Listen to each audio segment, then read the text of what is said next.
It finally happened, right? This has always been hanging over our heads ever since the Fox-Disney merger. Aliens was eventually going to cross over with Marvel. It was bound to happen. There is no stopping something like this. It is the perfect killing machine, if you will. The Marvel Star Wars crossover, eventual merging into one universe, will happen. It is predetermined. There is no stopping it. This one, though, is a little bit easier to pull off because all you need to have to do is have Marvel heroes facing up against the aliens as a story that can be pulled off in a number of different ways. So let's look at the first issue. I'm going to lay my cards on the table about some thoughts I have about all this stuff. I tend to not like these types of crossovers. It's not that I hate them. It's a superhero universe crosses over with another universe. I feel instead of elevating, crossovers like this tend to bring out their weakest storytelling and turn most of the characters kind of generic. A while back, there was some artwork of an Alex Ross, Kurt Busiek potential crossover with Star Wars and DC that was going to happen, and Kurt Busiek, I can't believe I said his name wrong again. Kurt Busiek is one of my favorite writers. And Alex Ross, is it worth going into how good Alex Ross is as an artist? I don't know. It feels like that saying you love Air. Of course Alex Ross is great. I would love to see them do a take on Star Wars and DC, but why does it have to be a whole universe DC versus Star Wars? Why is it not just Superman versus Star Wars? See, what comes with these crossovers, especially as it's happening now in the modern day, is that they are insistent on doing a whole universe crossing over with another one. I'm not really a huge fan of this because I don't think you can tell a compelling story with 40 main characters in the short amount of time comics gives you. See, by their very nature, they must be condensed mediums. You have to be a little economical with your storytelling. It's why every noteworthy fantasy comic has to run for 30 years. It takes a while to tell a complete fantasy story in the form of comic book. By the way, if you have a serious desire to write fantasy comic, you should...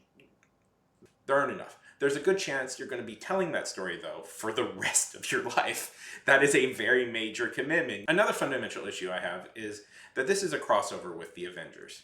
Now, the Avengers is a big moneymaker, but there's a perfectly logical, much more reasonable group of superheroes that this could have crossed over with, who are also very popular. See, I feel instead of this being interesting, it's just kind of a greatest hits collection of the most memorable moments from both franchises, and that's essentially, it's just more fan service. And you may ask, what do you expect from a crossover? And I expect what I expect from every good storytelling. I want a good story. I want that one that I am entertained by, one that has characters I like who are doing interesting things. I'm sorry if that sounds like I'm asking for the moon, but it's actually not a moon, it's a starbase, see? That wasn't funny. That was just me making a reference, an incorrect reference. Having said all that, what do I think of this issue? Honestly, I kind of like it. And it does a lot of the things I claim to hate. I'm going to be honest, looking for a coherent, critical philosophy, it's hard. Honestly, partly why I think this is so good is that it's elevated by the art. The art is realistic, but it's moody and even scary in a way that a story about the alien has to be. It even takes the bold narrative choice of having this be the invasion of Earth that the movies have been promising for a good while. The first issue takes place sometime in the distant future, and a lot of our superheroes are still around, but they're much older. We've got a group of cone-headed alien bastards seeding worlds with xenomorphs, and they've been doing a lot of tests with famous Marvel-branded aliens like the Kree and the Skrull, which I'm almost certain we're eventually going to see at some point. The state of the universe is dire. The xenomorphs have been, in fact, destroying most of the universe. Even though it's a little bit blatant exposition, that's fine. Sometimes you just need to do that. It does establish how much of an issue really quickly on the xenomorphs actually are. What a problem it is to let them seed on an Earth, because within a month they already have an army. So who's still around in this far future? Well, Black Panther, but also the Hulk, Miles Morales, Carol Danvers. Oh, and the cover promises a lot more characters in the next issue, so we'll see how that goes. Earth is near totally destroyed, except for an outpost controlled by Weyland-Yutani.